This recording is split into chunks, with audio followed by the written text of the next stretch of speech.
welcome back to my channel. This channel is the go-to place for people with insomnia who want to overcome their insomnia and get the sleep that they need. When it comes to insomnia, I made a lot of mistakes, and I like sharing these mistakes with you so that you can learn from my own mistakes. And also, as I started to figure out how to overcome insomnia, I like to share those tips with you too so that you can move in the right direction. Well, in this video, I'm going to share one big mistake that I made so that you can learn from that mistake and make sure that you don't make it anymore and you can move closer to getting more sleep. So let's get started. Insomnia comes from a place of trying to control something that we can't control. I know it would be nice, it would be amazing if we could just take a pill or a supplement or do whatever and it actually could control and make ourselves sleep. But unfortunately, it doesn't work that way. And one way that we try to control our sleep is by setting limits. And what I mean by this is the amount of sleep or days without sleep that we're willing to tolerate. This may be something like, I can handle going on 3 hours of sleep. I mean, that's hard, but you may be saying, okay, on the nights of less sleep, I'll be okay with the 3 hours, but anything less than that, it's not okay. You're setting that line in the sand, that's your limit, and that's how much you're willing to tolerate. This can also look like that in the amount of days of little sleep, which was for me because I would have 1 to 2, 3, 4 days with zero sleep where I would be awake. So you might be saying, okay, I can handle the 1 day of no sleep, but if there's going to be more days, I can't handle that. I'm not okay with that. I will not tolerate that. You're setting that limit. Now, if you have made the same mistake like I did, I want you to like this video to tell me. Making these or setting these limits is totally understandable. I mean, there's only so much that we're willing to tolerate, that we're okay with. It's miserable not being able to sleep. It's terrible and it's scary when you're awake at night and you don't understand why. But let's talk about some of the issues when it comes to setting those limits. The first one I already talked about a little bit is the belief that we can control our sleep. If you're setting these limits, it's actually a little bit of an attempt to control your sleep. You're like, okay, I'm only willing to tolerate up to a certain point. Like you have some control of whether you can keep yourself beyond or keep yourself from going beyond that threshold. Now, when it comes to sleep, like I mentioned, it's a passive process. There are only two things that affect our sleep. That is sleep drive. In order to sleep, we need a high sleep drive, which is kind of like hunger. The longer you go between meals, the hungrier you are. Well, it's kind of like that with sleep and sleep drive. The longer you go between sleep, the less sleep you're getting, the higher your sleep drive. It's basically how sleepy you are. And if you don't feel sleepy, that's because of your hyperarousal levels masking that sleepiness. You really are sleepy. Which brings me to the hyperarousal, which is basically a heightened state of alertness. We want little to no hyperarousal in order to sleep. And when it comes to insomnia, our hyperarousal levels are up and they are masking the sleepiness and they're blocking our natural process, our natural sleep process from happening. When it comes to these external sources like supplements and pills and CBD and all these things, they would have to affect either one of those two things in order to control your sleep. And there's nothing, no pill, nothing external like that that's going to raise your sleep drive. And insomnia is almost never a sleep drive issue. It's the hyperarousal that is the issue when it comes to insomnia. So if you're taking a pill, it's not going to affect the hyperarousal or what's causing the hyperarousal in the first place. The hyperarousal is from our fear-based thoughts and reactions to sleeplessness that are raising the hyperarousal. No pill is going to change that fear-based thought. It all starts with that thought. If you take CBD, maybe it'll calm you down a bit, but you still have the fear-based thought back in your head, in your brain, in your mind. Maybe you take a sleeping pill and it makes you feel drowsy to try to fall asleep. Well, it's not changing that fear-based thought. You still have those thoughts. Maybe you're too drowsy to even form those thoughts, so you fall asleep. But in the end, you still have that fear. You still are going to react to sleeplessness with fear and frustration and worry and all that, which is going to keep the hyperarousal up. That's why sleeping pills don't cure insomnia. That's why they don't really make you sleep. In the end, you got to go after that root cause. Another issue when it comes to setting limits is that it leads to efforts to try to control your sleep. This is because, let's say you have a limit of, oh, I'm only willing to experience 4 hours of sleep and nothing left. You have this limit, like you can attempt to control your sleep. And as you reach this limit, like let's say you have to get up at 6 a.m. and it's getting close to 2 a.m., you're gonna start getting worried. You're gonna start focusing on your sleep, putting all this energy and attention, and you're gonna start getting worried, which is gonna raise the hyperarousal levels, and you are going to sleep less. As it gets closer, you're gonna be like, oh my gosh, I'm gonna go past that limit. I better take a sleeping pill. I better take a supplement. I better go meditate. I better do this. I better do that. Like, we can control it, and you can make yourself sleep at that 4-hour mark.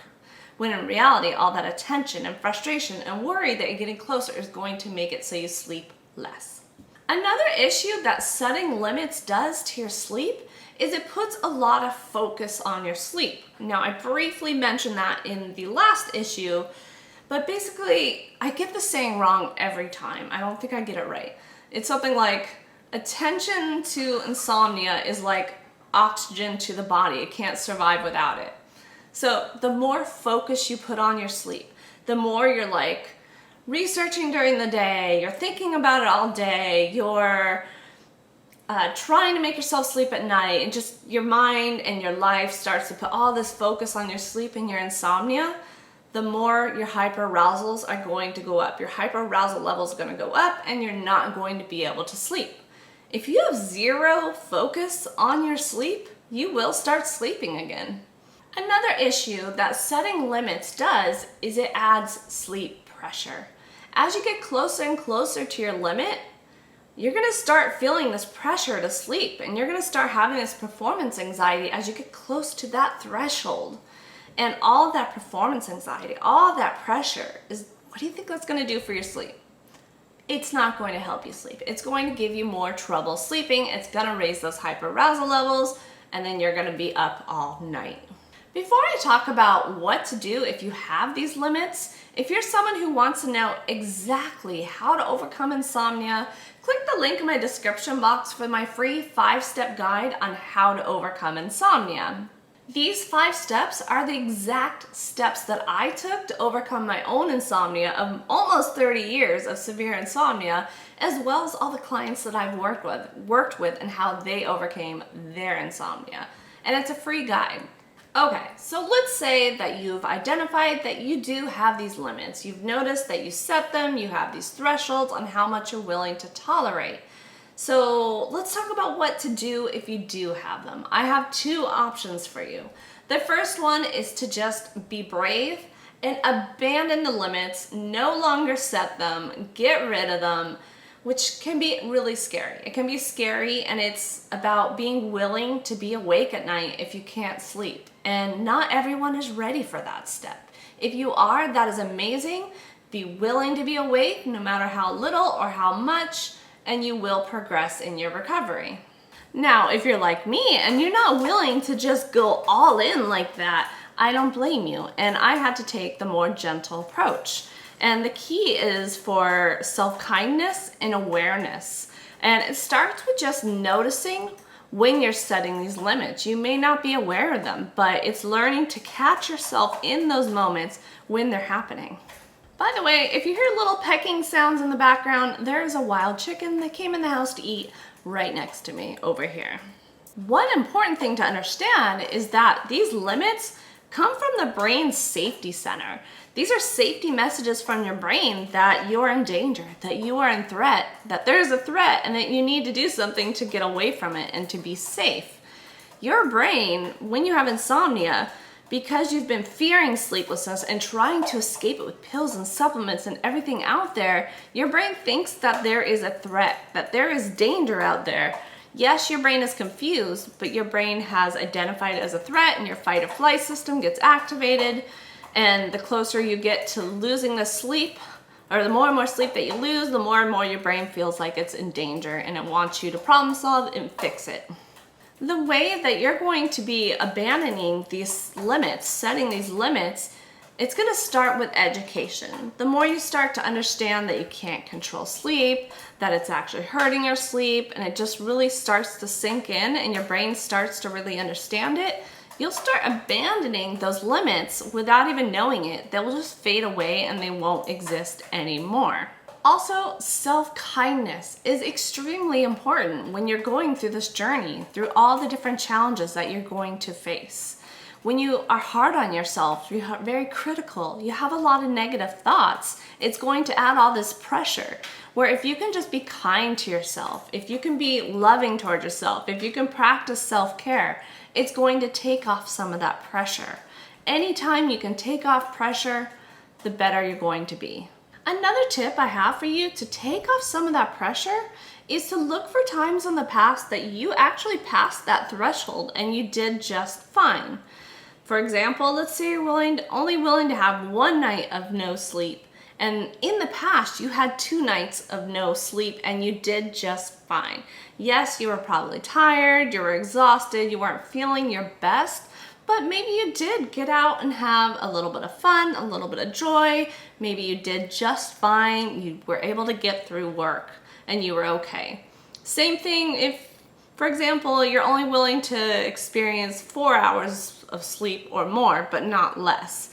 Maybe there are times in the past that you only got 2 or 3 hours of sleep and you did just fine. Yes, like I mentioned, you're probably tired, exhausted, not feeling great, but you did fine. You made it through the day. You didn't get fired. You maybe enjoyed yourself a little, did something fun, and it was a positive experience overall.